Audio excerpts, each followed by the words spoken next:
Hello, my name is David Tavares. I'm a quest designer and Unreal Engine 5 game developer. Last time I reviewed Bloodlines 2 Reveal, it was not as positive as I generally review things, and I believe because of that negativity, it actually is my most viewed video. So this time, I don't like saying negative things about videos. So we're going to do a live reaction for Bloodlines 2 extended gameplay reveal. And I want to try to only say positive things about the game and the development of this game. And at the end, not my words, but the comments, I'm just going to read comments. Maybe, I don't know, until I feel like stopping reading comments. But I'm going to have a lot of fun with this that say good things about Bloodlines 2. Here we go.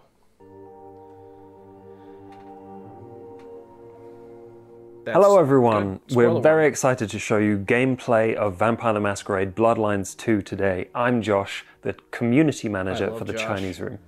Hi, I'm Alex. I'm Project Creative Director on Vampire the Masquerade Bloodlines 2. I said I wasn't going to stop much, but I'm going to stop right here. Josh used to have well, he probably still does, but he hasn't been uploading a lot, a channel called Strange Adventures. And he would talk a lot about vampire lore, Bloodlines 1. That's probably how he got this gig as the community manager. And Alex seems like a great guy. So he's saying positive things. Bloodlines 2 is an first-person action RPG where you get to embody a elder vampire called Fire.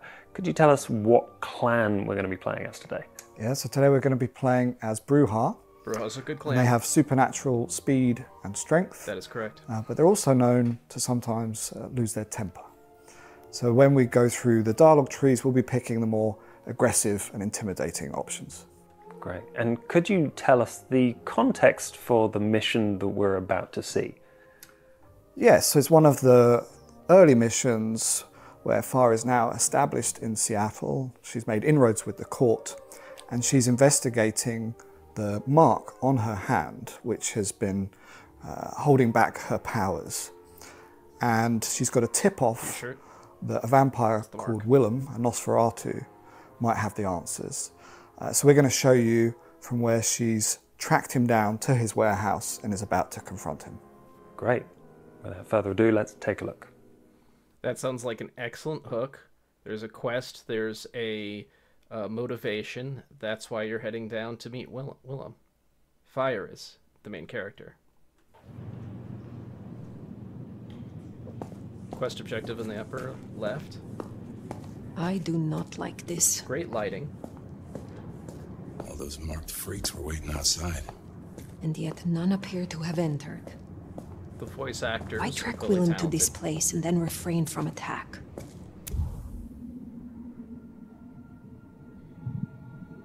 Go straight to an interface so it makes it easy to read. Good ambient sounds here. I'm not sure if you guys can hear it. How does anyone find anything in a mess like this? Perhaps to him this is an orderly chaos. They seem to have a Nosferatu rapport. trade in secrets. This is merely another way to hide them. Excellent use of effects. Mimicking vampire senses. A heightened sense. So it puts you straight in the menu, basically, I think. A menu. I recognize this song. From before I slept. World building. Yeah, it's old school for sure. Characters are three-dimensional. Four-dimensional time. We may be nearing the end of our search.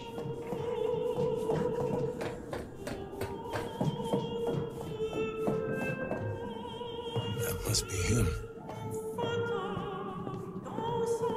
Okay, clear goal. So the sound, since everything's empty, just to direct the player, the sound's getting louder as you get closer. So that's a good use of space and sound. Before I could even finish the song.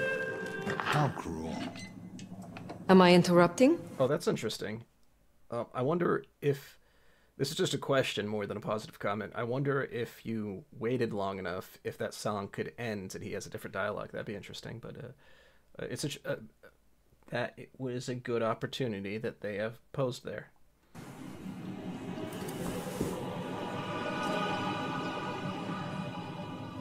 Good model. It's you. The nomad. Interesting art Willem, style. I take it. You had some interesting guests outside. Expecting trouble? That depends.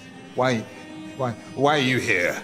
Tolly tells me you keep the court's secrets and its histories. Earlier tonight, another kindred by the name of Isabella used this mark to sap. Okay, I like the format here. It's very simple, minimalist, for you to read the dialogue along with hearing it. My power. Do you know anything about it? No. All I had to do was keep my head down for just a few more.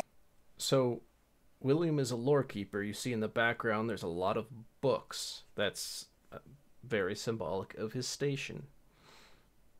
More nights. He's hiding something. Let's see what's going on here. So these are choices. Okay. So Fabian says he's hiding something, prompting the player to catch up with the story here. And you're allowed 3 choices here. Show concern for his well-being. Remind him who you are. So that's like intimidation, I guess. Draw conclusions from his behavior. Interesting. Tell me, Willem, what rumors have you heard about me? That you were there in Cairo. They called you the Slayer. I have been many things to building many backgrounds. people. And what will I be to you, Willem? And to this lonely, forgotten warehouse? You're exactly what he said you'd be. I guess that makes it easier. Makes what easier? What happens next? Now I have to do what he told me.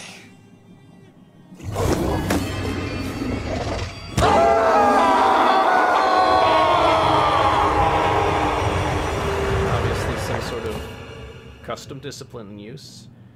They are not afraid to go beyond the rule set of the book. What the hell just apparently. happened? Do what he Chinese told room, me? that is. Willem knows something. We have to find him. So the light is yellow here. He made the mark bleed. He knows how.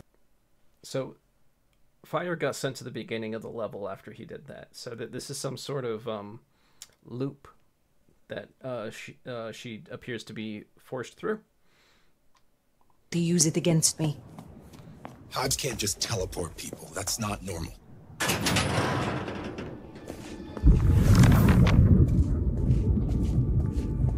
Nice effects. Very quick beating to kill. Good animation. What the? An illusion. Rapid animation.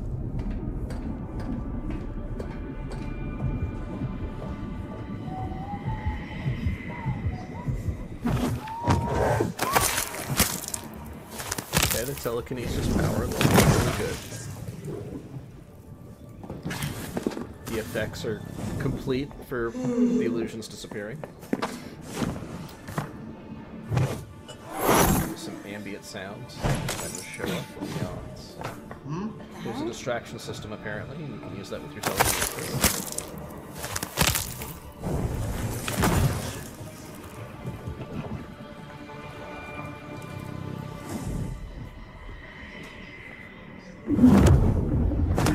Damn it, help! Alright, so NPCs can call to one another. People, some sort of blood splatter. That's interesting.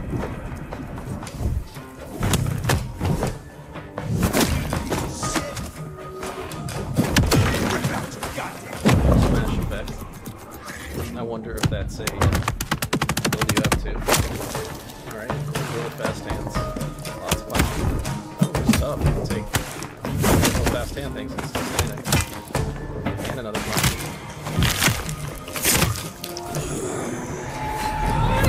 But you can't take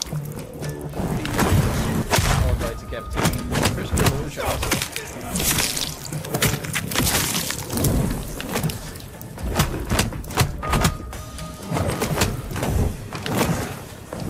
effects. Interesting AI by this.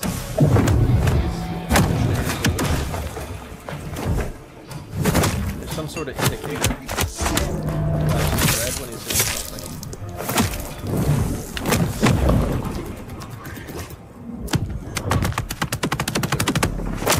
Did that? I did that last time with the same type of creature.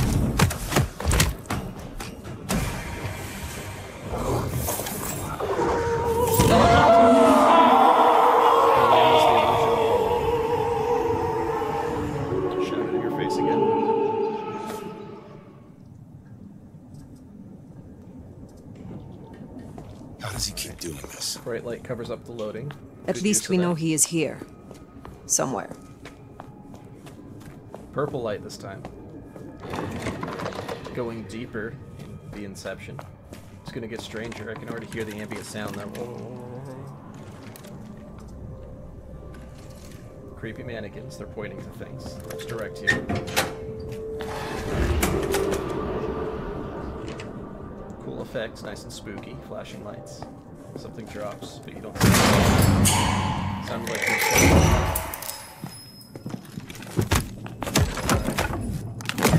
illusionary mannequins now. Fuck that. Creepy.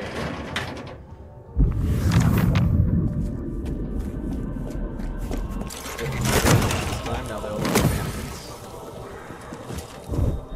Aliens apparently a masquerade. Another way to solve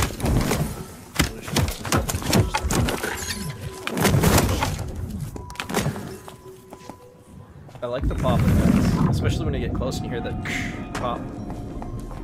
That's nice. The mannequin movements are very unnatural, which is good. Because they're mannequins. Unnatural. Animated objects.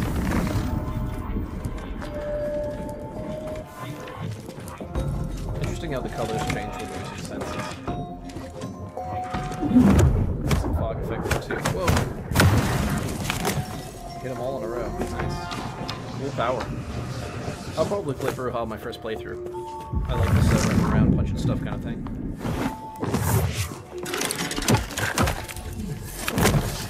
Nice pop. Something's floating in the air.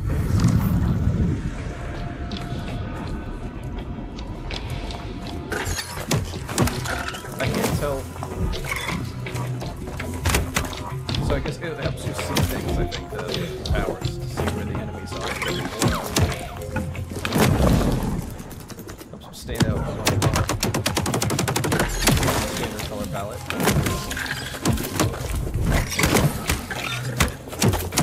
The varied effects. Quick actions.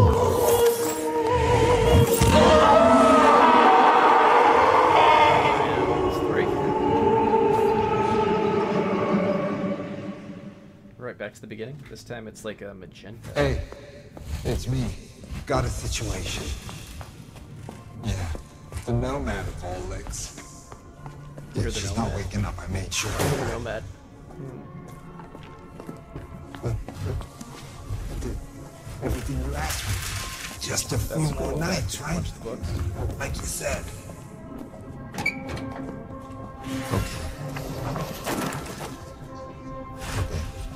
Reversal of gravity. That's a cool effect.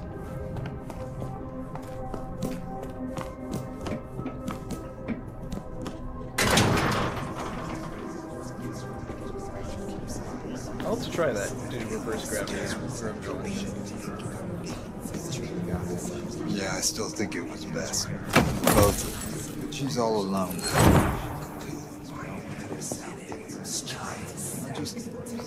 I wish I could. We can't just stay here, right? How do we get out? Hush. There I she cannot hear myself think. still picture them. So they're all illusions. Oh, but you can use your senses to find the real one. He is using everything he has to hold on. So that sounds like this is the last phase. Last phase of the boss fight. She loves them.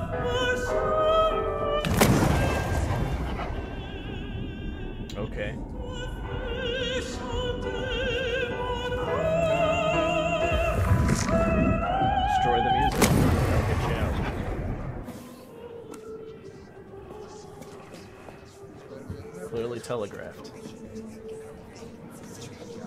Distracted. It's just this Junior. With the war he's... Okay, it's cool to add that mystery of like who's William working for.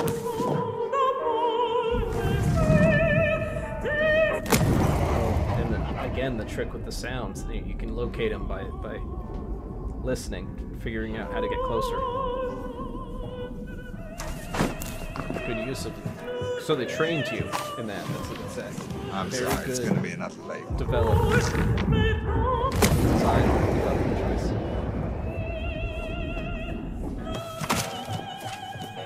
The floating books is a really cool effect.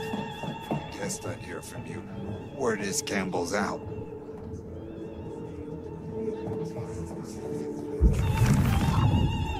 Campbell's out. I wonder who's Campbell is. And if Campbell's had to deal with this before. This illusionary umbrella. Very inventive interpretation of. I'm guessing this is some sort of tangential power. I gotta do this. It's the last dance floor of my love. Time to say goodbye.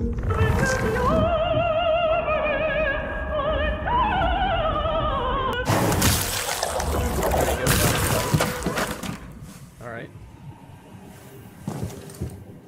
But how? I had you under, Advanced plot. It doesn't matter. Nothing matters. Talk him down, Fire. Fast.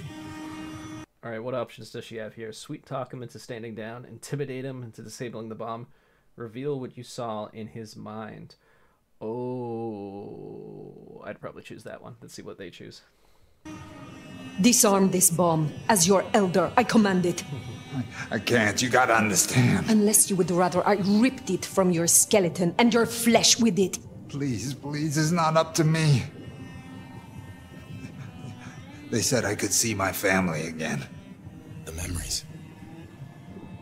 They said Giving him if I cut off backstory, the cord, building. if I took away that little black book, all their Three-dimensional secrets, it would cause the chaos he needed to strike, and I'd be free. Who is this he? The Malkavian.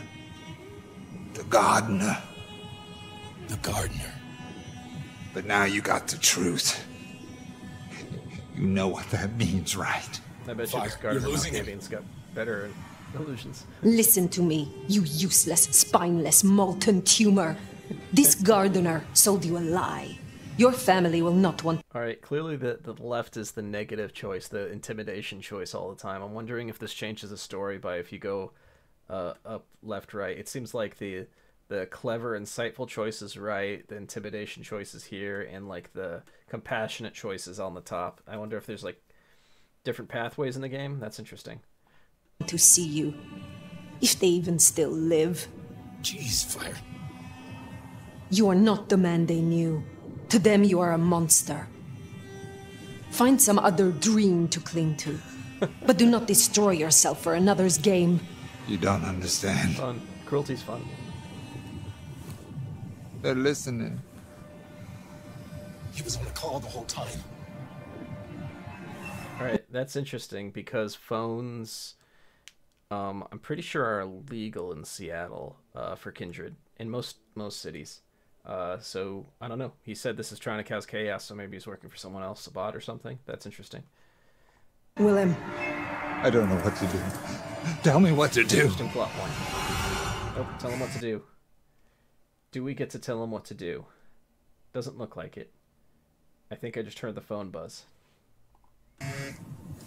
Oh no.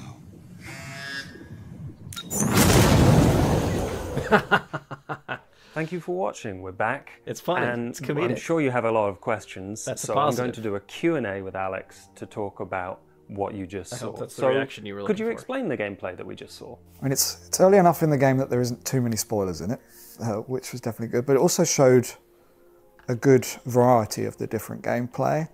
We started with some exploration, which allows everyone to sort of soak in the atmosphere. Mm-hmm. Then we have some stalking in there, which moved to brawling, as it will with the Bruja. Maybe if we'd been Banu Hakim, we would have taken that whole warehouse out using stealth. Okay, so there's multiple paths through this. That's a good design. And then moving, as you say, it starts to get a bit trippier. There are visions, there's influence of a Malkavian vampire in there, working through Willem. Okay, interesting. So maybe this is... I don't know how Willem would be using the Malkavian's powers, but that's an interesting, maybe a combination power kind of thing. That's kind of cool. Cool concept. So we move more to what we call our vampire detective gameplay. So non-combat gameplay, very exploration, about you having to juice, look for clues to solve ultimately the puzzle and escape Willem's trap.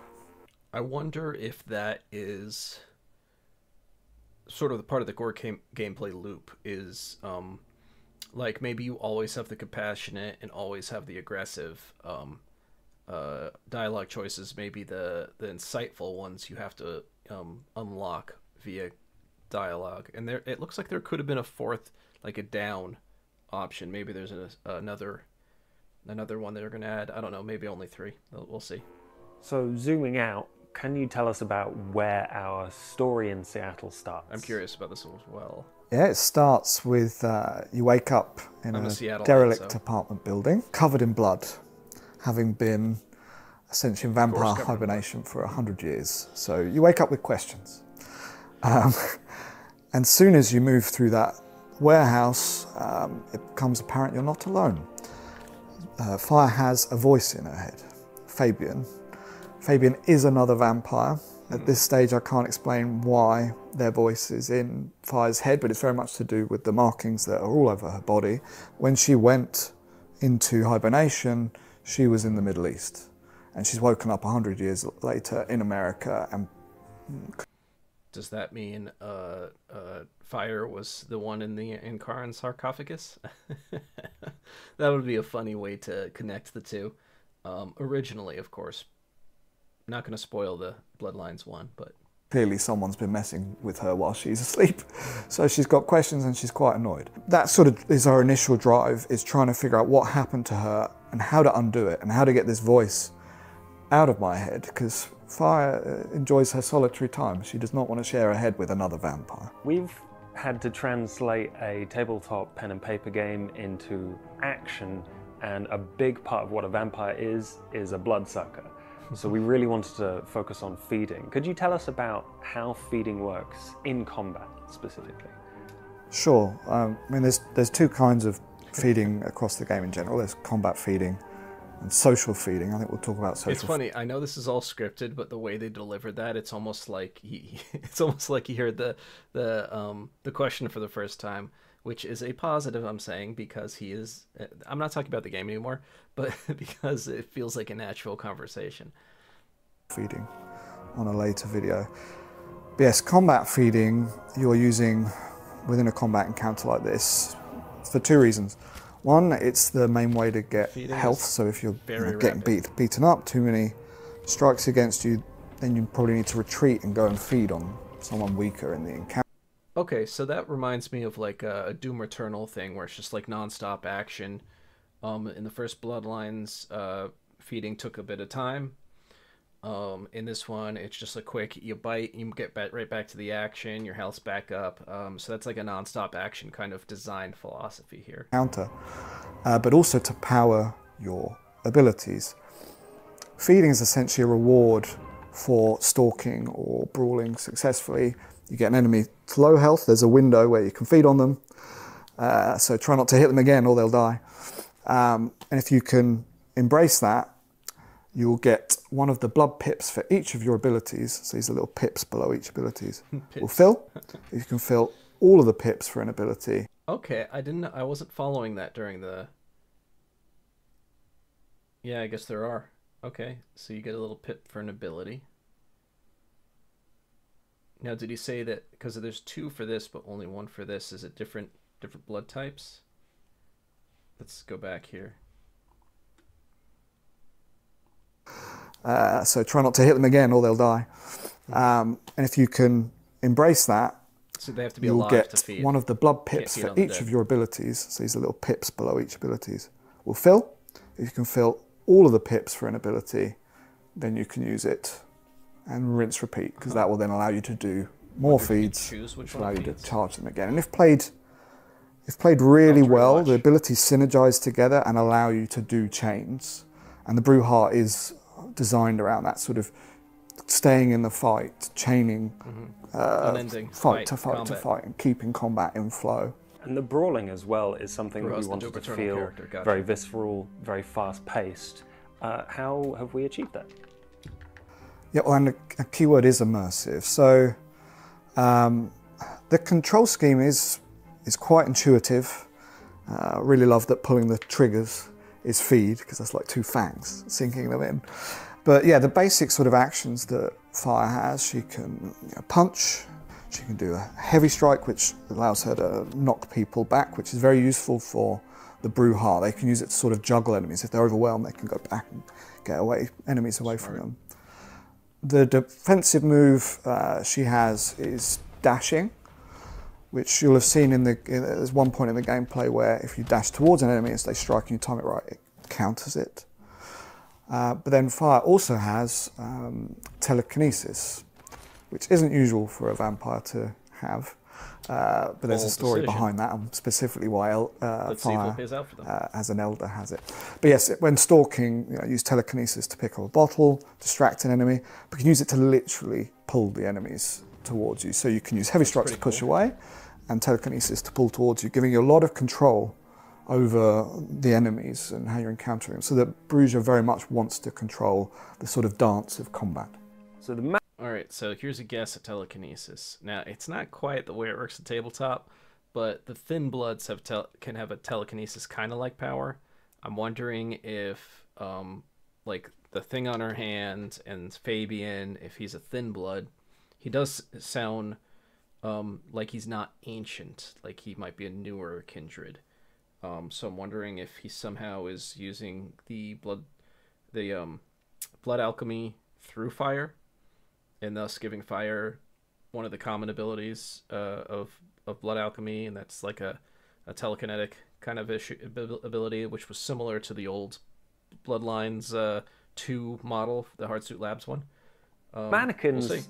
work a little differently from the other enemies that we saw. Could you tell us about those illusions?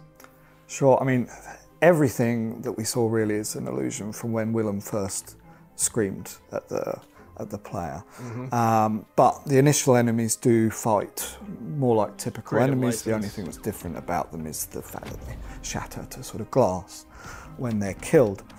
It's a nice effect. But as we like the get glass deeper shatter. into Willem's sort of maze, essentially, his powers are getting the way they weaker, he's getting ragdoll, more too. desperate. So in the first phase, he's able to create believable, they're ghouls and vampires that we're fighting there. So the ones with a beating heart, they're ghouls, and the ones that are just black silhouettes, they are vampires.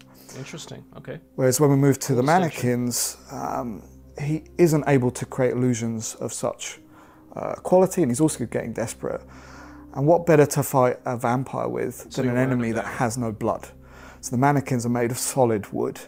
So you notice in the playthrough there, we're being very tactical about our abilities because we have Oh, interesting. So it's like a harder difficulty. In some ways, because you're not able to feed through this. You just have to use what you can. no way to recharge them. We can't get the blood back. Cool. So yeah, there's a really cool moment where kites a load of them up onto the gangway up above and then charges through and gets maximum effect. I'll have to try that. And this when I was to play. create a sort of peak combat challenge for that mission, because while what we've shown there, that sort of 15 minutes, that's the end of the mission. The player has actually been across Seattle, going other places. So we wanted to give a peak.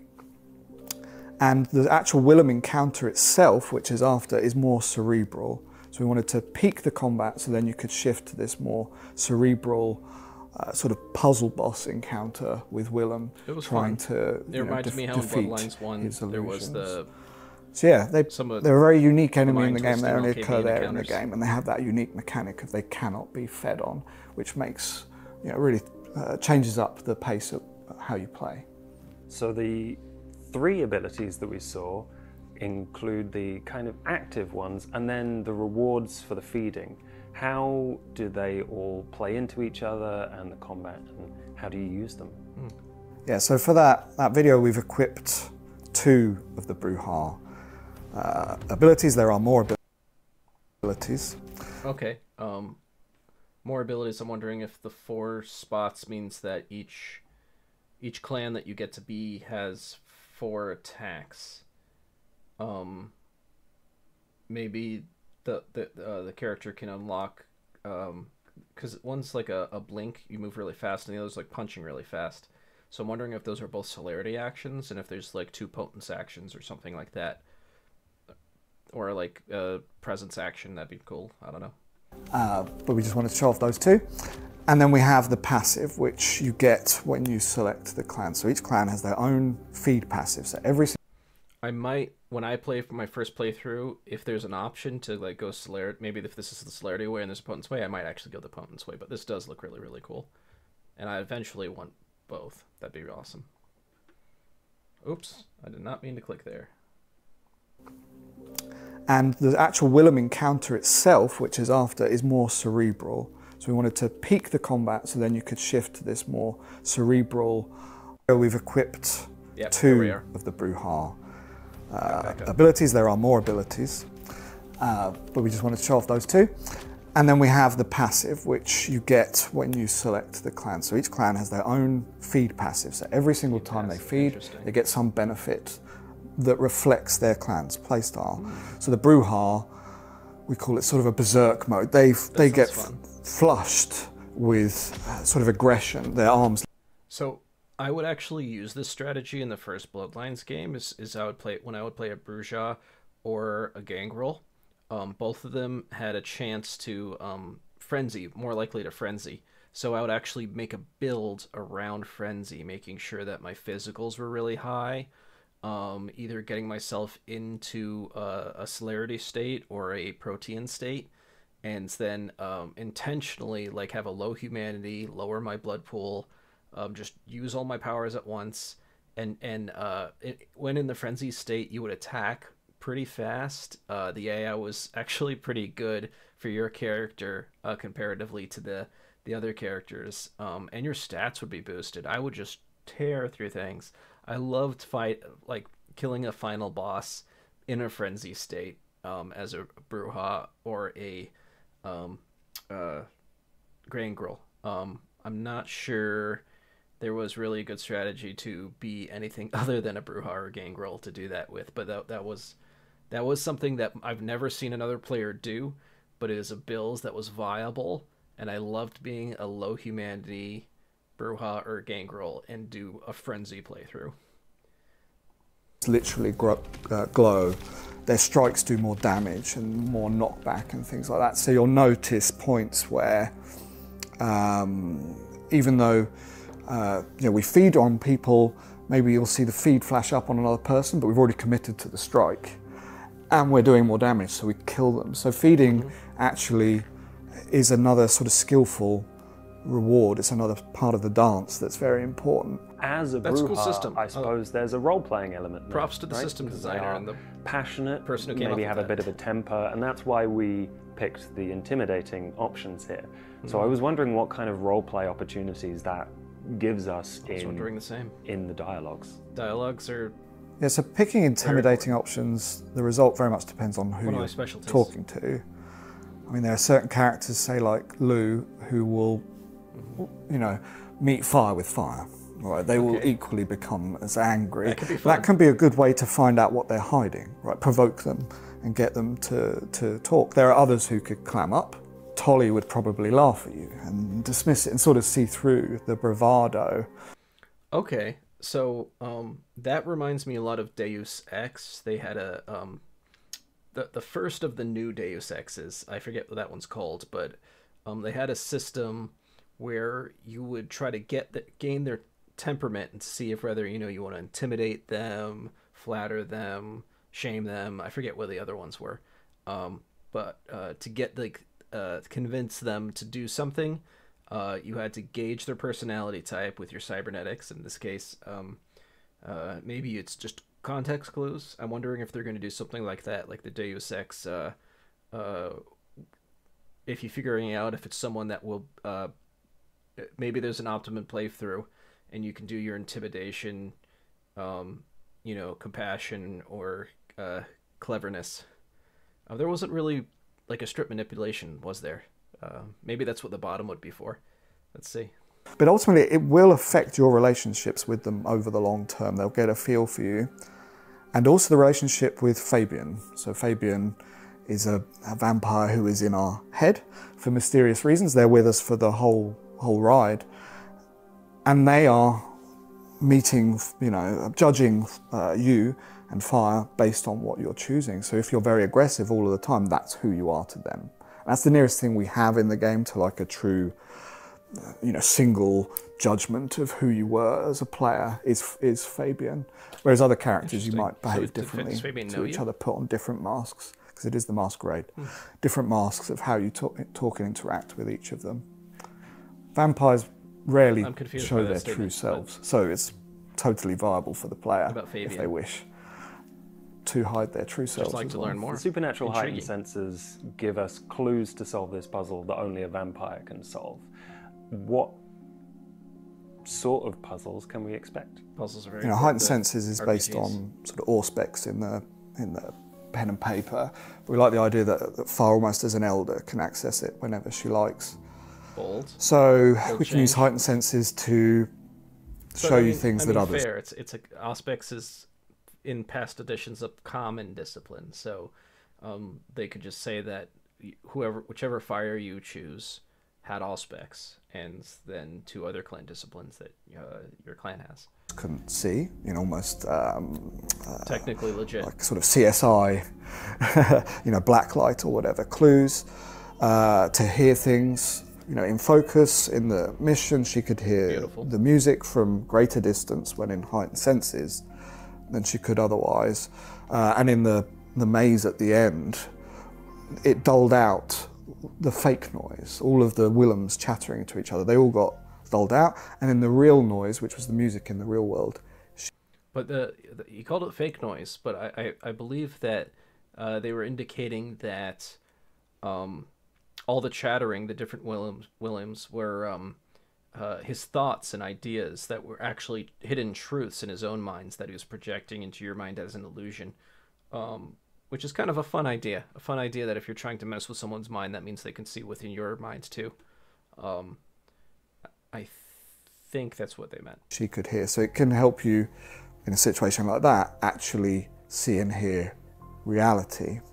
But yes, in other sections of the game, it can help you to see what a human would miss.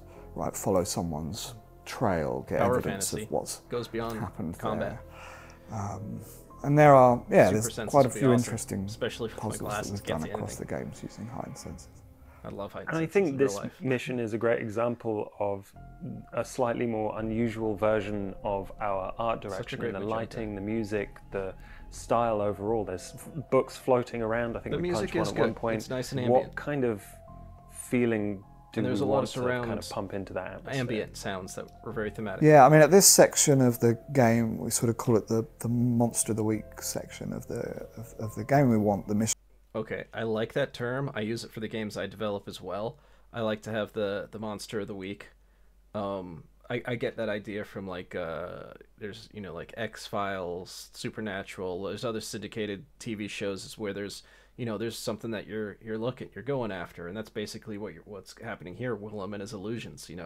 How are you gonna overcome this this monster of the moment? It's not the full bestiary being thrown at you. It's just dealing with what's happening in this episode. I definitely use that tactic when writing the games that I also develop. Let's see here. To very much stand out before it becomes clear they're becoming part of a larger picture. Yeah, they all connect together. But that you can't trust meta plot. Even your own senses, right? Up is down, red is blue. Just make it so that was cool. The twist. I'm wondering how they did that. If they actually moved the room, Or if it's just like they put like a rotator in the camera for the character, where if they just hit a certain spot, it turns a little bit and turns back. I might experiment with that, to just make you go like whoa, and and you try to adjust the cursor, the mouse, to see if you can continue walking straight in a straight line. There's probably a lot of really fun illusory things you can do right in the character blueprint in Unreal Engine. Yeah, I'll have to experiment with that. The player is really on edge and not knowing what's going on. I hope when people come to play, because obviously watching it, you're watching someone play through who still roughly knows what they're doing for the sake of the video. I'm hoping, people are in there really sort of scratching their head, using their heightened senses, and then feeling clever when they figure out how to move forward, how to get out of there, how to get out of Willem's maze. And we spent a lot of time talking to and learning about Willem. Could you go into a little bit about his place in the court and the Masquerade? Yeah, so Willem is the secret keeper of the court. But at this point in the story, he's gone AWOL along with the secrets. So the court is in complete control of Seattle, right? The mayor is probably one of the court's ghouls, etc., etc. They've got dirt on all the people in the city, including other vampires. And to stop all of that information getting in the wrong hands, there's this role, which is the sort of secret keeper. But they keep it all... I love all that concept art. I hope these look like really cool areas to explore. Memorized. Willem has all of the information effectively memorized. So when he disappears, their sort of ability to keep control over the city gets massively weakened. So hence it's so important that he be found, but also some of the secrets he has are very relevant to Fire. So she wants to find him. As part of the court, Fire has found a place and is doing missions for the Camarilla. Could you tell us about her title and what capacity she's doing these things? Yeah, so relatively early in the story, Fire has to get an inroads with the Camarilla. Okay. And she does a mission which ultimately results in her becoming the sheriff, which is an official role within the court, and it's pretty cool. I don't think we've got to play that in other video games, at least. No, we've never been the sheriff. In fact, in the first Bloodlines, the sheriff was one of the final bosses. Usually the final boss, depending on what your choices you make. But it's interesting because I think in the first version of Bloodlines that Hardsuit Labs put together, that moment where because you become an officer in the Camarilla Court, the sheriff. In the Hardsuit Labs version, I think it was that you were started as a thin blood, and they like let you be not a thin blood. I guess you get a gimme to diablerize somebody and become a full-fledged vampire. That way they stop discriminating against you, and you could just interact in the vampire society. That's interesting. Yeah, I guess you would want an elder vampire to be your sheriff. It would to secure your own power. It's a smart move. And the sheriff ultimately upholds the Masquerade and will do, certain quite important, maybe dirty jobs, like finding the secret keeper who's run off. But it also gives Fire great privilege. As the sheriff, she can talk to anyone, and everyone kind of has to give her respect. Gets to keep secrets. Should sort of follow along with the letter of the law and obey her. Obviously, we have different factions in the city, some who respect the Camarilla, some who don't. So she will get some reacting in her favor. Factions, plural, so it's not just the Anarchs. Interesting. And that leads me to believe not only Sabbat, but possibly other factions, maybe local original factions, or maybe the Ashira, or maybe other independent organizations. We'll see. Because she's sheriff, and some actually where it's become more a hindrance. But yeah, so she's a very pivotal role in the Seattle court, and that's very much for her own means. Once it gets her the cover and support of the Camarilla, they're not going to be fighting and working against her. But two, it puts her in the perfect position to investigate the information she wants to know, which is how she ended up in Seattle and how she ended up with the mark on and her abilities taken away. We had some dialogue Oh, her options abilities are that taken kind of away. fed She's gotta into relearn 'em. Fire's legend. Could you tell us about what kind of control? Okay, so the mark took away her abilities. Interesting. Or they happened at the same time, whichever version. You see, I think that they're at a they were of two minds here because they wanted you to have the power fantasy, but they also want you to progress because it's an RPG. So that's a way of doing it, is like, well, you had all these powers, you're capable of amazing things, but you got to learn them again. They're not the first to do that. It's a tried and true design. Let's see. Control we have over her backstory. Yes, so you're going to come across lots of different vampires and characters who haven't met Fire, but they've heard of Fire. She's very famous, effectively a legend, The Nomad, right? in the Nomad and other names. Oh, that's interesting because I've Nomad's not necessarily, it's a general term, but like a lot of the time they'll call like Ravnos nomads or Gangrel nomads, but neither of those clans are in the game, so at least playable. So yeah, why not? She's the Nomad, but she's been away for a long time. I guess she's just a legendary character that's wanders. And then as a Not player, anymore, when she's the sheriff someone of tells you Seattle. one of these legends they've heard about you, you could validate it and lean into it. Fire very much uses it there to intimidate Willem. You could correct them. Yeah, that explains why your intimidations have weight. The fact that you're a legendary ancient vampire. That's a good explanation for that. Other RPGs struggle with like why someone would be intimidated by you, especially if you make your character non-imposing. Sometimes they base it on your charisma, so like how nice you are makes you more intimidating, and it doesn't work. You're an ancient vampire, people know to fear you, you're a legend. That makes sense why intimidation would work. That it isn't true if you feel that doesn't either fit your character or because you maybe wish to manipulate your legend. Because Fire's never saying what her backstory is, everybody else is, the player can then choose the true canon of... That's actually a very good method in storytelling, is instead of just have the character give all their own exposition and just lay out the entire history, just feed little bits by bit here and there that other characters are saying about you, and it builds a story. That's a better storytelling method than just like forced exposition. Fire by accepting what they're hearing, essentially. So we thought it was a cool way to have a more defined character, like you would say in a BioWare game, but not just I pick the backstory at the start and that's it. Have as you go, being able to pick and choose and shape your legend. Awesome. And we will be sharing as much as we can about the new disciplines that you can see for each playable clan. If you want to see as much as possible about Bloodlines 2 and the stuff that we're sharing, you can find us at the Chinese Room on all of our social media. It's closing to Until the next end. time. Thank you. Thank you. So we'll see the other disciplines on the site, I guess. Fall 2024, wishlist now. I've already paid for the game. We'll see if they honor the exact price that I paid for it. Hopefully. Okay, yeah, I watched that.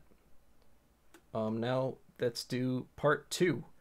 Welcome to part 2. I'm going to put my hands up for a second to make it easier for me to find the spot, because I'm going to try to make it so you can skip straight here. So I said almost entirely nice things there. There's a couple comments I just threw in that were, just like general lore and that kind of thing. One doesn't have to guess. The comments are mostly negative. Shit, can I zoom in? Okay, yeah. That's good. Oh, there we go. I'm going to read these one at a time.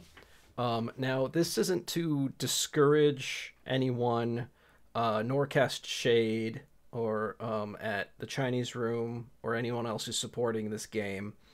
I'm just going to read these comments because there's a lot you can gain from criticism, even negative criticism, even angry criticism, to understand what the customers, the buyers, the players, the community feels about the game, um, and how you can more effectively communicate your vision when developing a game.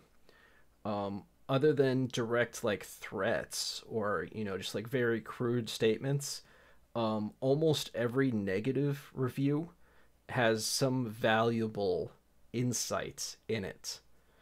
So I'm gonna try to find a positive review.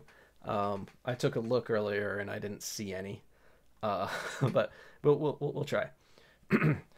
So this is from Xantification. Can we please be done with the dialogue choices that summarize what you say instead of just showing the actual shtick?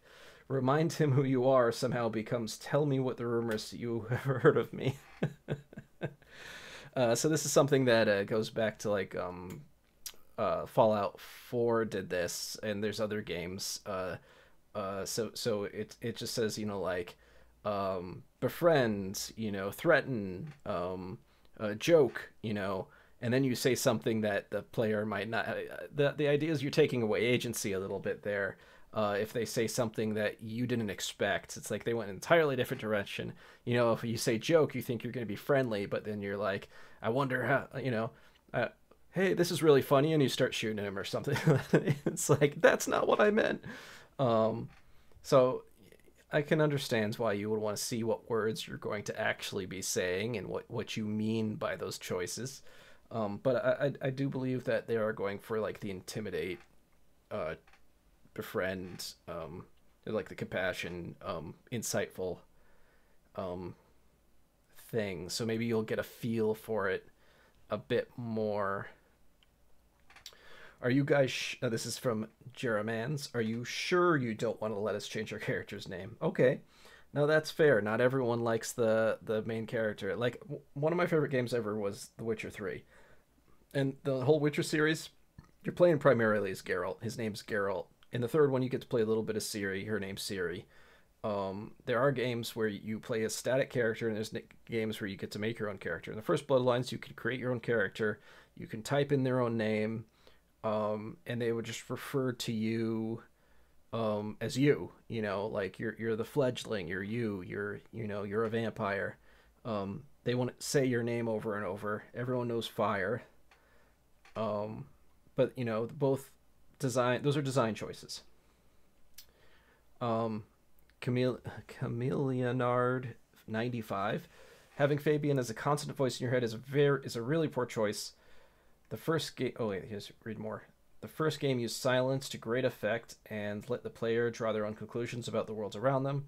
Could you imagine playing through the Ghost Hotel level with a guy going, "Did that just happen?" every time there was a moment of silence? Okay, so this is something that came up recently with Forspoken, where your cuff is just nonstop chattering, and players are like, "Can we put a stop to this?" I think they eventually put a setting where you can reduce what he says or even mute him entirely,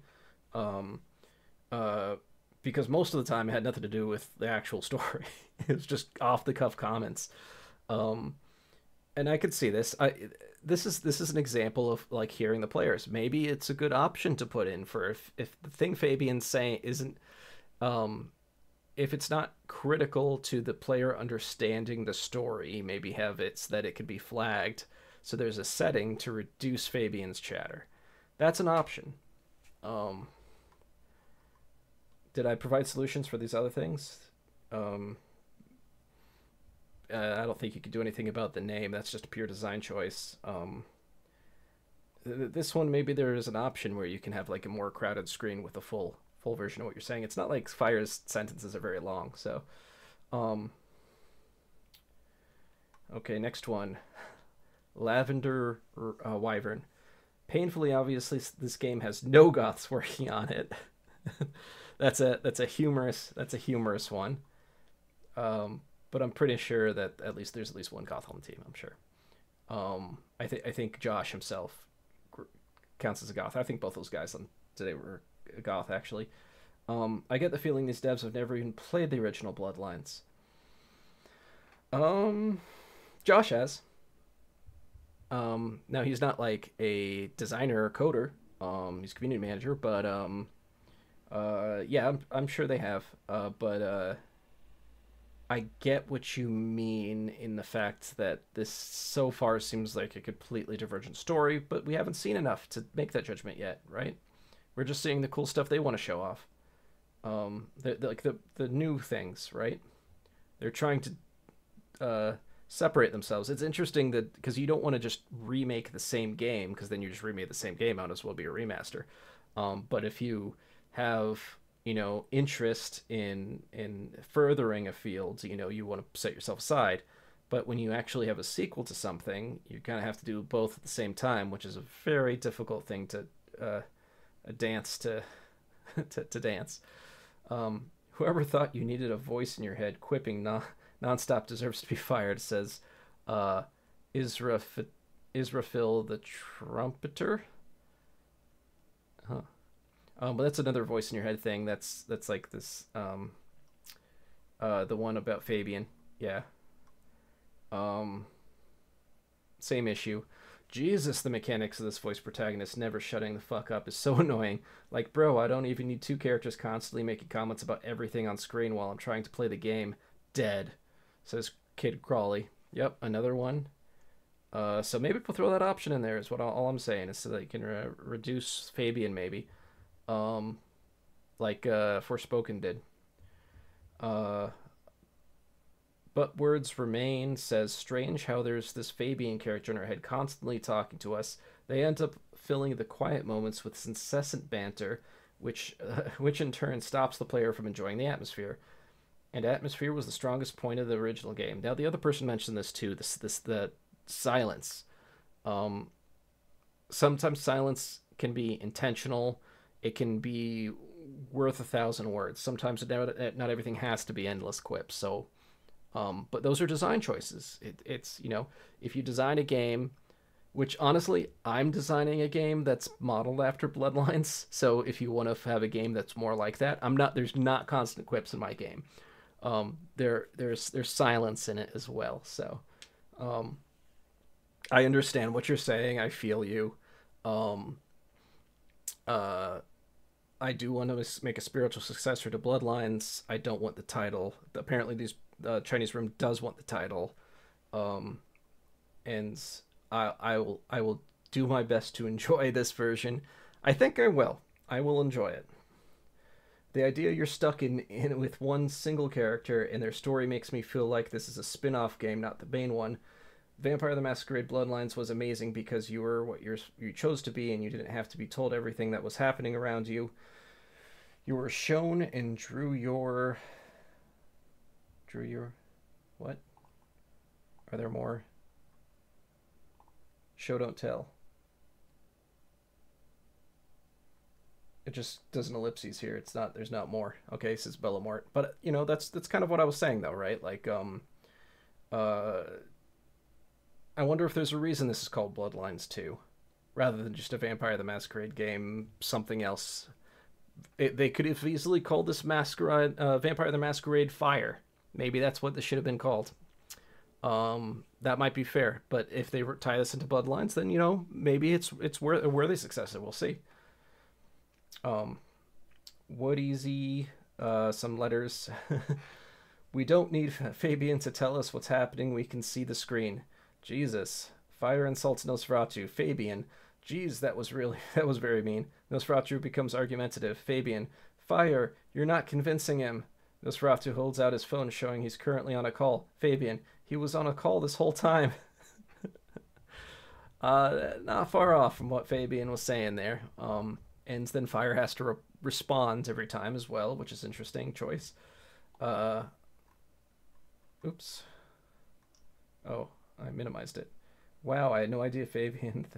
I had no idea, Fabian. Thanks so much. I wouldn't have missed it without you. Yeah. Yeah. Fabian seems to be there to help the player, guide the player along.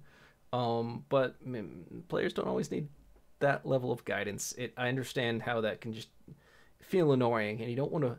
When you're playing an immersive vampire game, That's not the emotion that you want to evoke, is constantly annoyed. So Transmental Me says the insistence to focus on combat and repetitively ignore the people you expect to buy this game is wild. I don't see a way this doesn't get mostly negative reviews. This looks nothing like what everyone expected and was sold 3 years ago. I bought it. I can't really believe you're selling this as Bloodlines 2. It is. Why are things getting cut off? It is. There's no more. I think she had more to say. That's weird. What's happening here? I wonder. But yeah. It's not not everyone's happy.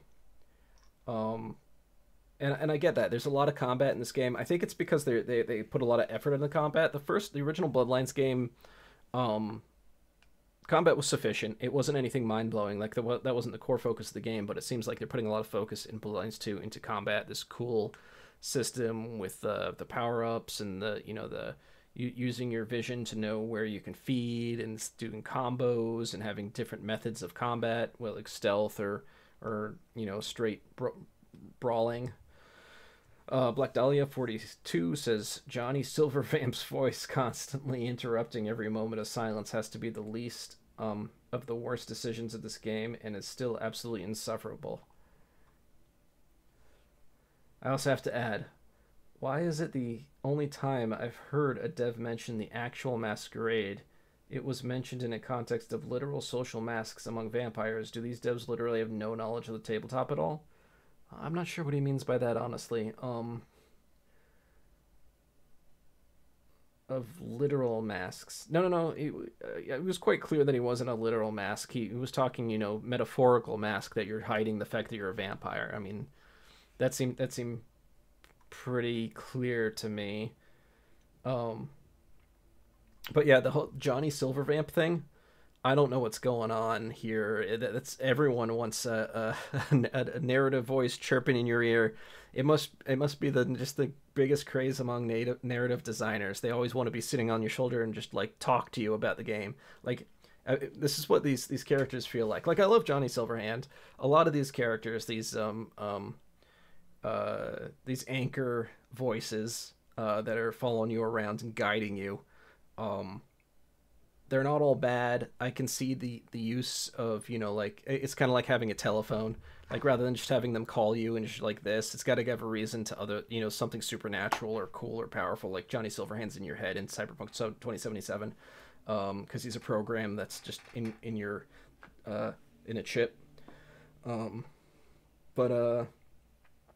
Yeah, interrupting the silence. Cyberpunk did it tastefully, I think. A lot of the time you're driving around and doing quests, Johnny didn't say anything. He wasn't constantly chattering at you the way that Forspoken did. He only did it when it meant something or was really funny, not constant. Or poignant, very poignant moments. Hollow Hooligan says, 11 minutes in, this feels neither like Vampire the Masquerade, nor like Bloodlines, nor like an action RPG at all. I disagree with that last one. It definitely feels very actiony. And there were some RPG elements, so technically an action RPG.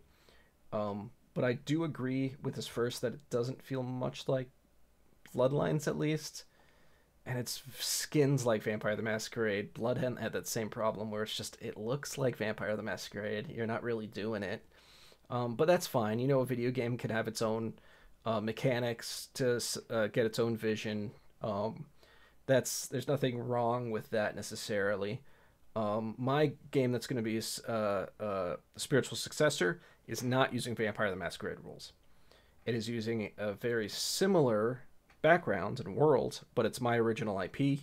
I'm writing it all. I'm not going to... initially, I was making a lot of effort to reach out to Paradox. I've given up on that. I'm more than capable of writing my own IP, and I can make the gameplay feel more spiritually true than I think this is going to be. That's not to say this is a bad game, nor am I saying that it doesn't deserve to be called Bloodlines 2. But that's the goal for my project. Where was I? Where'd I live? It feels like a walking simulator type horror with a little hand-to-hand combat thrown in. I won't say it's thrown in. It looks like they put a lot of effort into that. From jump scared, I think, by the villain. Yeah, that was a little weird when he's shouting in your face. That just looked a little weird. It was a cool effect, but it was a little off. Vampire the Masquerade wise, like that's not a power that they have.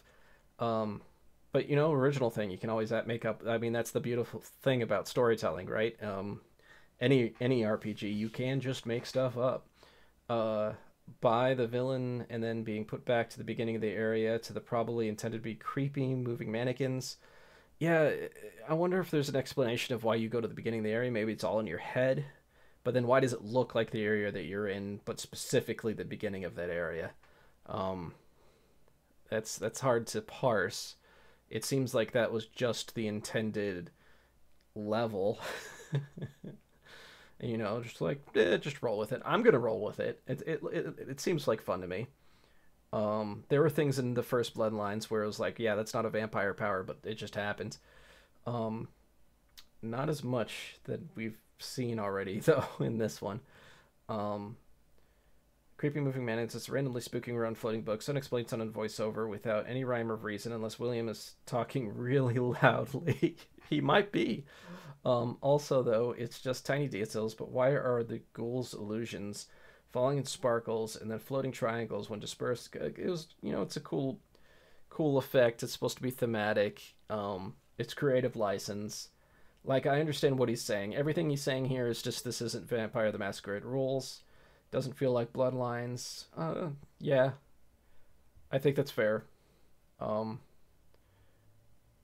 it might by the time we actually start playing the game. We'll see. It's Bloodlines 2. It's not Bloodlines.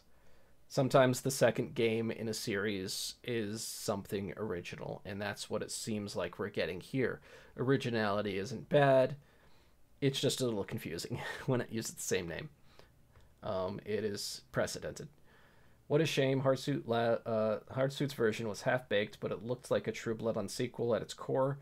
This is embarrassing. Paradox should have canceled it or let Hardsuit have the extra dev time they gave to this team.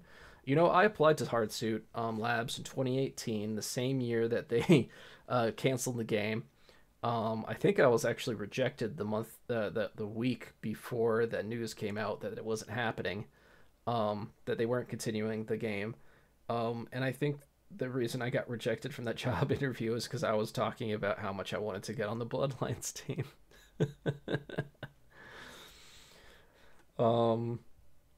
Yeah, it is a shame. I think their game looked very much like the true spiritual successor, and the literal successor to Bloodlines 2. This game looks more like a new invention. It looks great. It looks phenomenal. But it doesn't look like Bloodlines. I can't lie. But that's fine. It's similar. It's a similar type of game. At least we're getting something in the action RPG in the in the Vampire Masquerade universe. We haven't had one since Bloodlines. So, where are the people you're developing this for? They must be somewhere. You're ignoring all the concerns of the community. It does seem that way. I wish we got more feedback directly talking about this. In fact, I would recommend that the Chinese room do exactly what I'm doing right now. Read these aloud on video and address them so that people can understand where you're coming from. Be relatable, be open, let the community know you're listening. Please, that is pleading that you do that. Because I want you to succeed. That's why I'm saying that. It'll be good for you. It'd be good for the community. It'd be best for everyone. Just listening goes both ways. There's hearing and then there's listening. So you got to say it back, right? Cheese is sweet. Says previous devs seem to be doing something more interesting than this. They were doing something different. It's more of the direction that it looked like it was going was more of what I personally imagined I wanted out of a Bloodlines 2. But again, this does look like an interesting game that I would love to play. Why Amelia Live something says, I can't believe y'all really took out character creation. Well, we don't know. There might be more to character creation than we see. They just took out the ability to name your character. Maybe you can have a second name. They could throw that in. I don't know. They're still going to call you Fire, apparently. Just like they called you V in Cyberpunk 2077, or Geralt's Geralt in Witcher. Other games like that. They still let you choose your clan, which is kind of confusing for the meta lore of this game, because if you're the same character, you know, in Bloodlines it was supposed to be different characters, but it'll work. Mark 10Z, well, you lost me. No sale here. The fun of Masquerade, Vampire the Masquerade Bloodlines was playing with options given. This isn't my personal horror story. This is someone's amusement park using the Vampire Masquerade name. Good luck on launch. You're gonna need it. Yeah, this is more of an amusement park method. Rather than, you know, like, there was some open world and emergent gameplay elements to the first Bloodlines. I think that was inspired by some, probably like Deus Ex kind of gameplay. I'm not sure we're going to get that here, but we'll see. It might be the amusement park method, which is a perfectly valid method of designing a game. Seriously, as a standalone Vampire the Masquerade game, this can be pretty okay, but man, do I feel the Bloodlines 2 part will drag it down so hard. I think that's in reference to the name. You might have been better calling this like Vampire the Masquerade Elder, Vampire the Masquerade Fire. We'll see. It might have been to your detriment, honestly. Chinese Room. It might have been better to just call it something else, and it's not too late, honestly. You still could change the name. Games have changed their name later into development than this. I'm not telling you to. I'm just saying that's an option. Showing multiple rounds of just punching enemies is not exactly what I wanted to see. No, I'm with you there. Although I'm glad I saw it. I didn't want to see that. Meaning that's not what I expected. I did want to see it, but I didn't expect to see that. If you asked me what I wanted previous to this, I would have said, you know, like, deep immersive gameplay where there's like multiple choices, ways to get around things, you know. But this was more of a combat focused one, and I'm glad I saw it. You, as Ms. Ramova says, at World of Darkness. Added World of Darkness. Will we see anything other than combat sequences soon? Or alternatively, confirmation the game is combat focused? I'm pretty sure that it's going to be more combat heavy than Bloodlines was, just from what we've seen. And it's what the developers have been talking about. I don't think you really need a official confirmation on that. I think that's more than obvious. And that's okay. Also, can we get different outcomes to specific encounters like this one for William? There might be. Maybe if you were nicer, he would have let you in. We'll see. Or is the story mainly static and conversation choices are mostly for favor and possibly affect only what ending we get? If the story is not static, will there be skill checks and conversations achieving different outcomes? That's something that Bloodlines had, and I haven't seen in this at all, is skill checks, and it's like a whole character sheet. They might have forgone that for this. I don't know. The animation of the conversation with William seems more intentionally direct, not generic. Will most of the game get the same treatment, or will this be reversed for special scenes? Yeah, see, that's interesting, is because there were many different outcomes in the first Bloodlines. You had a character sheet to fill out, and thus you can do skill checks in game.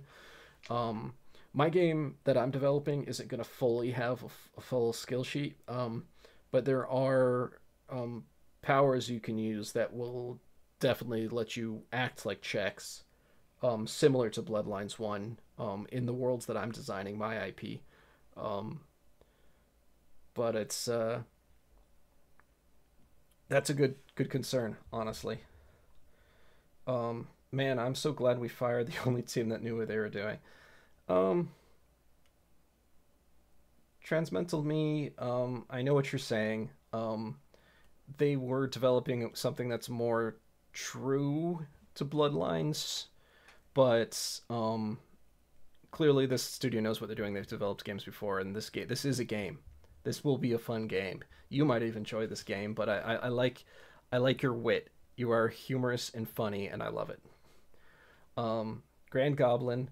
This feels more like a game made in the 2010s to bank off of Dishonored's popularity with Fallout 4's bad dialogue choices than the sequel to the cult classic Bloodlines. Yeah, those are relatable references. I'd say the Fallout 4 dialogue choices are a bit outdated, but a lot of games now are coming out with things that I would say, or even most people would say, are outdated. It's just, how games go, right? And as far as the Dishonored popularity, yeah, there's some nice moves. There's some Dishonored type of moves too. I'd say it's a cross between Dishonored and Doom Eternal gameplay when it comes to the combat. I'm guessing it's going to be more Dishonored-like if you play Abena Hukim. But it's made in the 2010s. I think maybe that comment's from the fact that there's a stylized choice here, which it's not my favorite, but I don't hate it. I think it's fine. I think I'm going to really enjoy this game. I think the stylized choice is actually kind of similar to the other vampire game, Swan Song. It's not that different from that game. My game's a lot more realistic. But I use metahumans as my character, so there's a bit more realism to them. And just the lighting and stuff. But I mean, it makes the fantastic moments feel more natural to the world when you do something stylized like this. It's actually really hard for me to make as fantastic as a scene when I'm trying to make things more realistic. So 1608, he says it almost showed a good variety of different gameplay. What variety? Where did he watch the same trailer we did? That's a fair criticism. Because it was almost entirely combat. There was some searching, and then there was a little bit of dialogue, but it was all the same. We don't know if there's choice. The other person just mentioned that too, is that there was no. So when Hardsuit Labs revealed their trailers, they also let people play it, and they showed different people's versions. So people made different choices, had different outcomes, different scenarios. There was even a character that either died or sided with you or like begged for his life, based on the choices what the actual player did when the player went through it. So we got to see the variety. Maybe we'll see this again with another playthrough and see maybe what another class does with different character options and see if it plays out different. That would be cool. Are there alternate ways to solve this mission shown? Same concern here. Non-combat ones. Yeah, there was almost always a stealth way around things. There were very few you have to fight, except for maybe some boss battles in the first Bloodlines. They were very keen on making stealth playthrough, like almost entirely stealth playthrough possible, except for the boss fights, of course. The unfortunate part is that by that design, then once you actually have to fight a boss, it's pretty tough, but at least you have all your ammo. So maybe go guns then. Let's see. Kamrata Dipio says, I have seen Russian indie games with better animations than this. In that Fallout 4-esque dialogue system, you really called Bloodlines. I don't know the Russian indie games thing. I don't know. Maybe there's really good Russian indie games, so maybe that's a compliment. And a backhanded compliment. I hope the customization is deeper than we're looking like. You see, this person understands that it's possible that there's a deep customization that we're just not seeing yet. They're just not ready to reveal. How can you feed on an illusion? That's a good question. I didn't pay that much attention to see if the feed meter actually went up when you fed on the illusion. I think they did. But maybe you're just not actually spending, and that's the justification. You're not spending, you're not burning blood, because that's also illusory. That's maybe, I don't know. If you only went for the Nomad as a title of your protagonist, wouldn't you have complaints about the fire thing? Oh, that's actually a really good point. Then you can name your own character, and everyone just calls you the Nomad. Like in Fallout New Vegas, you were like, what, the Courier? Like you just have a title, like the Survivor, the Wanderer, the Nomad, and then you can give whatever name you want.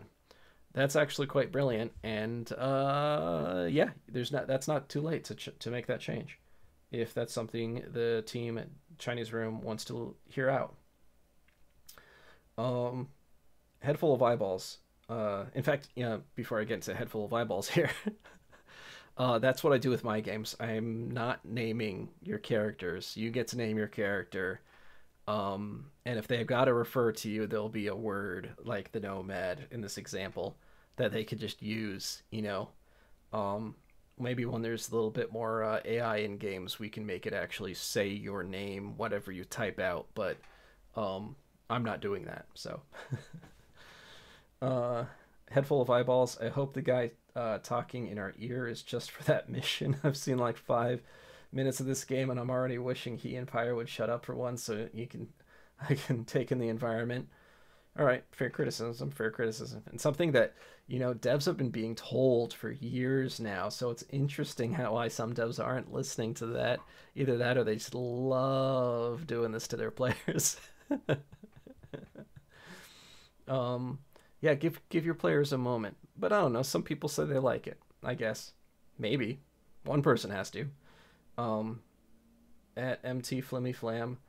I wishlisted this game on Steam back in 2019. Today, I was finally convinced to remove it. Oh, ouch. I still have my wishlist on. I think it's actually GOG, which I'll have to see if they still are honoring that. That's interesting. Vindra's Saga. You guys sure? You sure you don't want to delay it further and overhaul completely? They could. I think I like what I'm seeing though. As far as a game, I'm not sure this is Bloodlines 2, but it is something, and that is better than nothing. As long as it actually is something, which I assume it is, from what we've seen so far. To me, the most important feature of this game is, can you create your own vampire? Is this something that confuses me? This is something that confuses me a little. All right, hey, in the game I'm making, you could create your own vampire, so don't worry, it will happen eventually once I get funding. 1414. Sadly, no choice is really made. If you choose one, the second is inevitably happening in a few seconds later anyway. No charm, no intimidation, no nothing. I pre-ordered back in 2019, and I was at ease until this video. It is so sad. Yeah, I think this situation is sad. I don't think this game is sad. I think it might have been a bit unfair that the Chinese Room inherited this, but that's what they signed up for when they wanted to use the Bloodlines 2 name. They could have used any other name, and that was a design choice. I was expecting them to show us the social feeding, like what happens with that, and I was expecting to see the characters on the outside. Yeah, they were kind of like talking like they would a bit there, but they didn't, so maybe that'll be for the future. Fabian, he's hiding something. Obviously, I don't need someone to explain something to me as if I'm a 5-year-old. Yeah, that's the trend, though. That's the trend. You see, I don't understand. I don't understand how I have not been hired by any of these companies. My games meet all of everyone's criteria. Steel Cobra. Tabletop ends the first game. Feeding is a careful and dangerous thing you must do to maintain your existence. Being too cavalier and murderous about it destroys your humanity and causes masquerade breaches. This is true. This game. Lol, suck them dry, break their necks, and rip their heads off. Do it enough to unlock your super moves. Fair criticism. Completely fair. They are going for a different mode than Vampire the Masquerade. Tabletop is, for sure, where feeding is actually part of the story. Like, it's a story element, not just bite, go, there can be whole sessions where it's just you're feeding. So interesting choice. I'll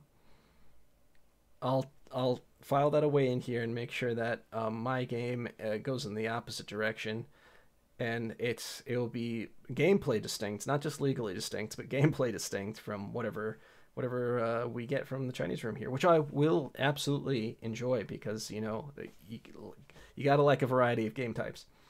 Whoever made these gameplay choices didn't understand the original game good at all. They might have. They're just doing something different. if you want what the original game gave, my game will probably do it. It's not Vampire the Masquerade though, which obviously that's a major thing, but maybe that's for the better. Vampire the Masquerade has been changing over time. I'm not going to make something like the original Vampire Masquerade. I'm going to make my own original IP though. So, sorry for that aside. I keep on promoting this game I haven't developed yet, but I'm in the process of. Zivik, I am sorry to add yet another not very positive comment. I understand. We still have yet to have a single positive comment. But I don't like what you showed us. The whole sequence needs more editing, as it feels protracted and too long for its own good. I like the general concept of being locked into someone's mind and seeing what they want to see. However, it seems that you could get the same effect by not focusing so much on fight sequences, which spoils the immersion. Again, I don't dislike the general idea of a gradually unveiling illusion. However, when you are swarmed with enemies, it is very difficult to appreciate the atmosphere. I won't hide, I have been on the fence about this game ever since it was revealed that it would be first person only. As others have commented here, focusing on combat is not what people expected. As a tabletop Vampire the Masquerade has never been a combat heavy game. It can be. Quite the contrary, Vampire the Masquerade characters have always been notoriously easily to get killed if they chew on more than they can bite. I am frankly disappointed on how almost everything we are seeing from this game is thus far is around combat. I sincerely hope this is not all the game has, as otherwise it will be easy to pass on. To wrap up, I actually pre-ordered this back when it was first announced, but then they canceled my purchase at the beginning of the change, thanks to GOG's policy of not canceling pre-orders with no questions asked before game release. Wait, they canceled his purchase? I still have mine. I'm pretty sure. I'll double check. Nothing I have seen thus far convinces me I should have done otherwise, I'm afraid. Oh, he canceled it. Okay. His own policy. Yeah, that's fair again. But you know, you can run combat heavy Vampire the Masquerade sessions. It's just, you know, there's huge room and option to not. There's most of it's social, of course. As I said before, there could be a whole session just on feeding. It's not a quick bite and go. There's a power for that, and I believe his Brewha would have access to that. You can drain fast, but it's probably not as fast as we saw. I'm quite concerned about the lack of showing on what makes this an RPG. There's been very few RPG mechanics shown. That's true. There have been a few shown. That doesn't mean there aren't any. I'd like to see more of those. Customized characters and story arc, replayable games, generic pre-made characters not replayable, lore what to create. Yeah, I understand the character creation frustrations here. It's a common element, something that should be listened to, and if there, you know, there should be conversations about this at the minimum, if not changes. If eating is so important, I hope we see much more animations of it. Yeah, it seemed, was there only one animation? I think it was just the right behind the back grab bite quickly. Even the where fire was in location to them, she just sort of teleported to it, and it like black. It was interesting. This is what happens when you have no idea the legacy of your prequel carries. I'm sure they have some idea. Maybe the gravity of what it means to the community as it's set in, but they definitely have read the book. And I'm sure there's some great big fans in the development team. As big as me? Unlikely. But as big as you? I don't know. Backstory. I don't like what we've sorry, backstory. All right, I'm gonna stop soon. Backstory. I don't like what we've decided what is true or about based on the conversations. What if we'd like to lie to the NPCs about my past? Oh, that's true. That is something about the cans scenario. That's a very fair criticism. All right, this is gonna be the last one. The off-kilter. Last comment. I mean, nobody's expecting a Vampire the Masquerade version of Baldur's Gate 3. If you want to see something like that, Google Sea of Time on itch.io. And there's a very talented developer who was creating basically a Vampire the Masquerade Baldur's Gate 3 game. I was unable to get funding. I did get authorized for the Unbound program through Paradox. But without funding, I'm not going to make them a game. I'm going to make my own game, which is why I'm moving on to the next project. At this point, but they'll also not going to give you any leeway for making one of the greatest RPGs ever made and basically making it into a Vampire Mass Effect or Assassin's Creed. I have nothing at all against those games, but not what Vampire the Masquerade or I don't know what's going on here.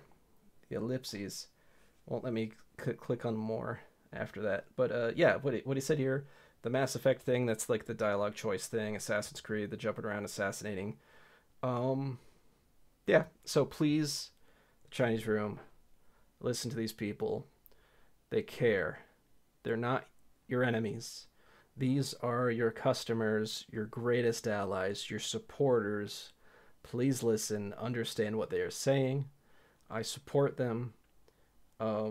These people, if you met them in real life, would be your friends and great confidants. And I love them. They're amazing. So now we've balanced it out. I said nothing but good things, and then I read people's comments. What do you think? Let me know in the comments below. Goodbye.